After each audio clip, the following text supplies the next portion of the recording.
What's up, guys? Blade Master here. You're watching the Wolf of Remus Total War channel, and this is actually an incredibly special episode because this is actually a 4v4. Nah, I'm just kidding. This is a 1v1 Total War Rome 2 online battle, and in this one, I'm fighting against G Brothers P, and I've taken the Odrysian kingdom because I wanted to see how well they do in the latest patch, and he's taken Getae as a counter pick.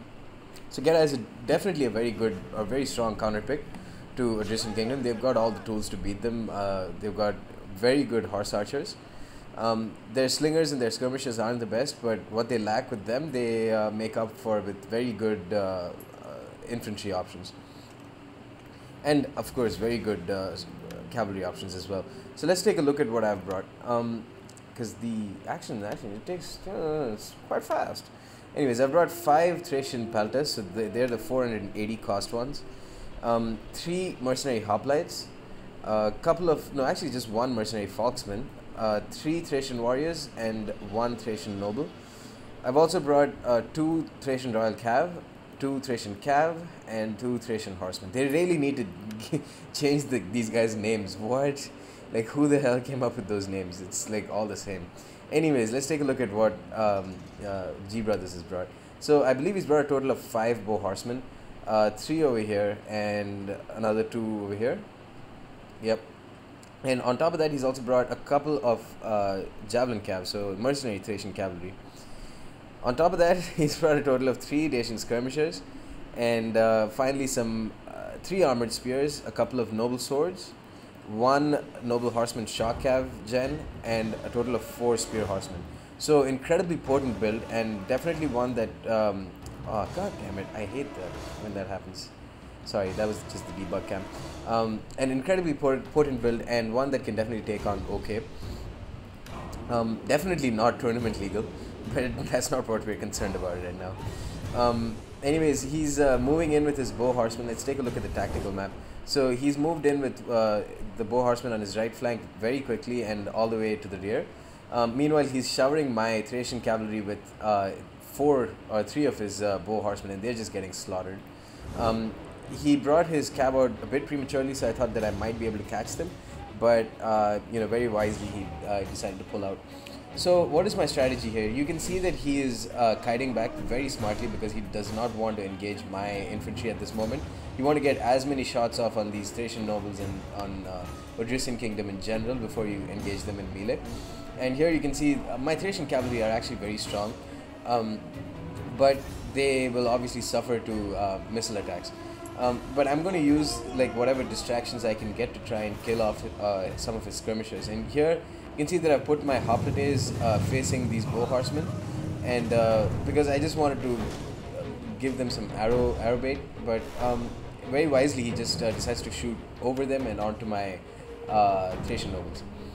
So here I tried and unsuccessfully decided to charge these guys, and yeah, that's what I'm going to do over here. He's just pulled them back, and now they're going to charge right into these noble swords, and Thracian cavalry are not going to do much to them. But one thing they could help out in is the fact that they're going to hold up some of his troops, which gives my troops some time to come back. Here I've attacked his spear horsemen with my Thracian royal cav, but he's brought some armored spears, and now I'm going to see how good my Thracian Peltasts are. I actually brought 5 of them because I really wanted to test out how good Peltasts are in this game now. And you can see they're getting a bunch of kills. Not as quickly as I would like, but I mean that can just be put down to the fact that everything's slower in patch 15. Now I'm getting some charges in with one of my Thracian horsemen, and his armored spears are going to start wavering very soon. I mean, it's a combination of Peltast fire and rear charges and stuff like that. Here I charged my Thracian royal cav into his noble swords, and that was a terrible decision because he had Dacian skirmishers behind them who were just showering these guys with javelins. So only 7 kills and about 14 casualties instead. Not a good trade-off. Here he's engaged his bow horseman with my Thracian Peltasts, but one thing you gotta know is Thracian Peltasts are very strong. They have the square on them for a reason. I mean, they are, what are they, heavy skirmishers? So they will destroy a unit like Bow Horsemen very easily without taking much casualties. You can see just 10 of them dead, which is very good. But now more trouble for them. They're going to get charged by some Spear Horsemen, and the Armored Spears are coming back. My Thracian Cav unfortunately died very soon.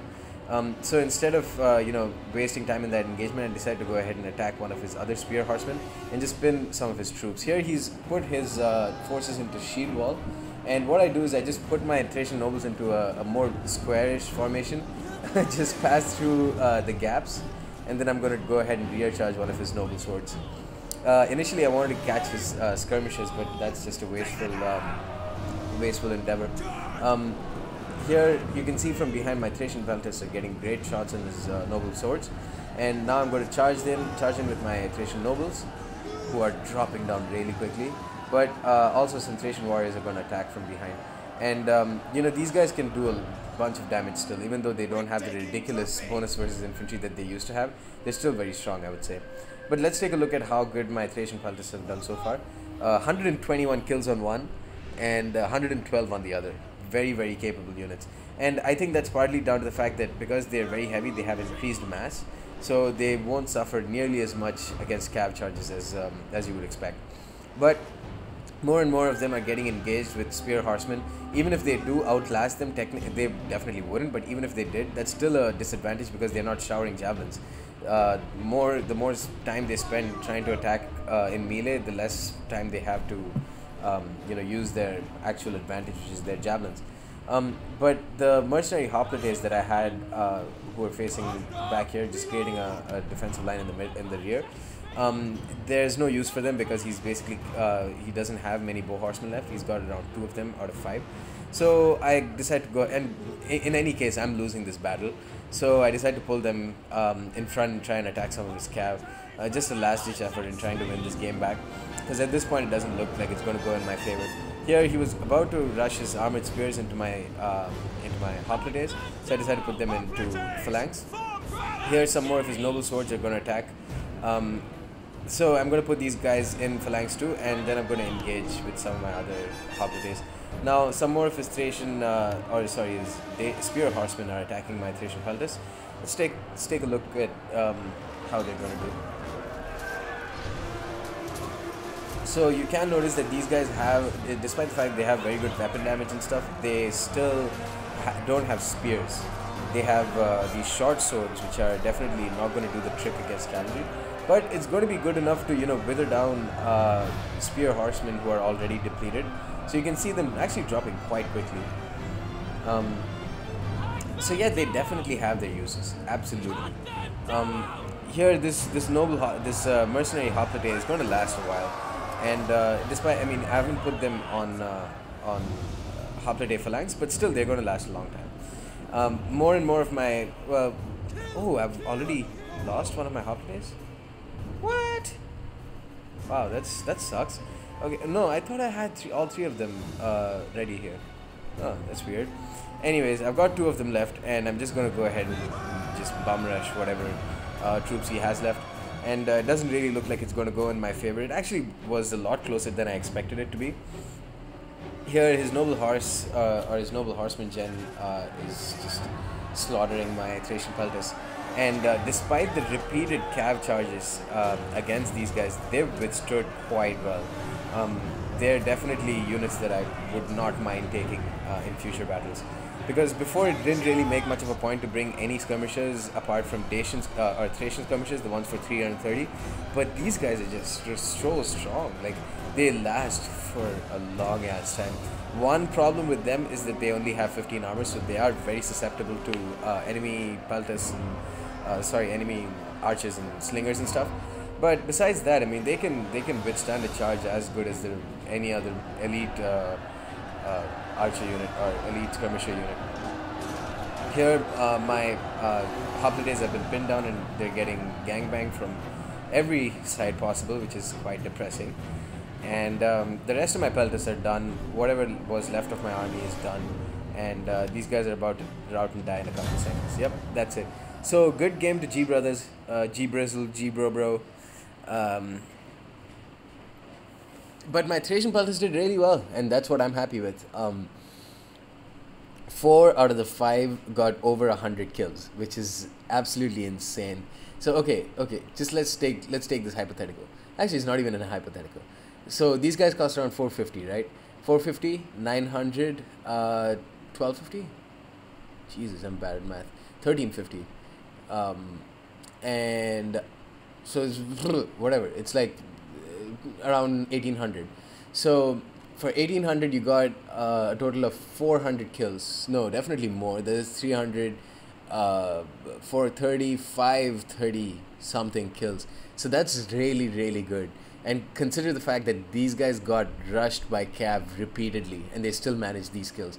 So if you ever had a doubt as to whether you should bring javelins or not, I would say Thresh and Peltasts are definitely one javelin that you should bring. Maybe Peltasts, maybe the regular Peltasts could have an increased use. I haven't really taken light Peltasts, but I'm sure they'd be good too. For the rest of my army, my Thracian nobles did horribly. So did my Thracian warriors.